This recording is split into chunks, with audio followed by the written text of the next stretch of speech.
Au nom du Père et du Fils et du Saint-Esprit. Amen. Béni soit notre Seigneur Jésus-Christ, béni soit la Vierge Marie, la maman de Jésus et aussi notre maman. Chers frères et sœurs, aujourd'hui, le 24 juin, l'Église fête Saint Jean-Baptiste. Nous fêtons sa naissance. Avec Marie, il est le seul dont l'Église fête la naissance. Alors, pourquoi cette grande fête? D'abord, nous pourrons dire parce que Jean, il était le précurseur de Jésus et il était le dernier prophète entre entre l'Ancien et le Nouveau Testament. Alors, autour de sa naissance, c'était très beau.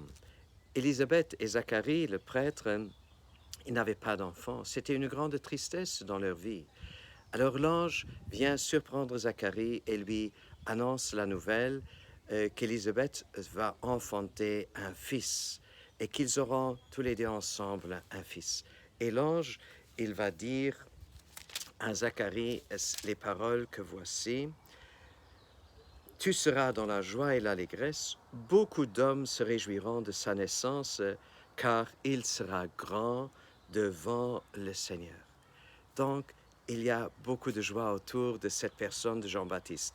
D'abord, parce que ce vieux couple, ils vont devenir parents. Une grande joie. Mais beaucoup d'autres personnes se réjouiront, non pas seulement avec et pour Zacharie et Élisabeth, mais pour Jean. Parce que Jean, il va annoncer Jésus. Toute sa vie, fait référence à Jésus.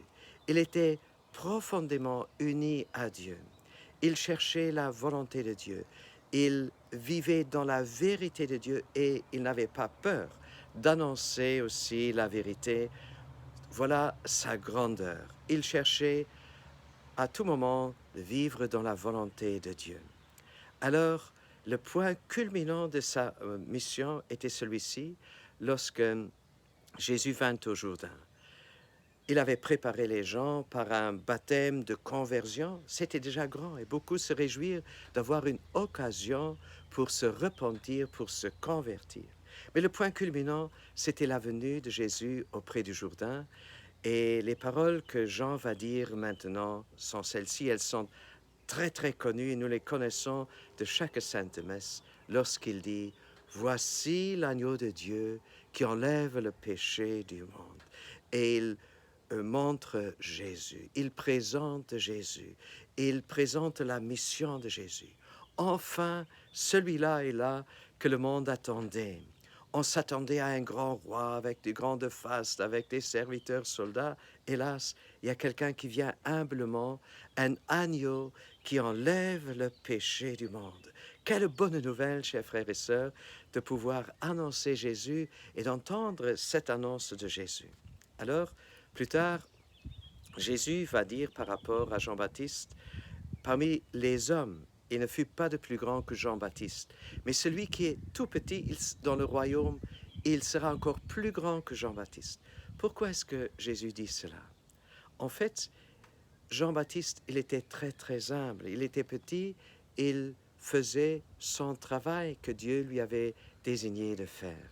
Alors si nous, à nos endroits, dans nos lieux de vie, si nous faisons ce que Dieu nous montre à faire, nous sommes grands aussi. Et demandons au Seigneur, par l'intercession de Jean-Baptiste, que notre vie fasse aussi toujours référence à Jésus. Que notre vie spirituelle, notre vie matérielle, notre vie émotionnelle même, que toute notre vie fasse référence à Jésus. Et peut-être encore ceci. Même notre faiblesse peut faire référence à Jésus. Si nous sommes faibles, dit saint Paul, c'est alors que nous sommes forts, c'est alors que la puissance de Dieu peut se manifester, se révéler dans notre vie. Chers frères et sœurs, demandons cette grâce au Seigneur que tout en nous proclame et témoigne de Jésus, de l'agneau de Dieu, qui est plus puissant que tout dans ce monde et qui est tout dans notre vie. Et qu'il nous bénisse pour cela, Dieu le Père, le Fils et le Saint-Esprit. Amen. À nous tous, une bonne, une sainte journée dans l'amour du Dieu vivant.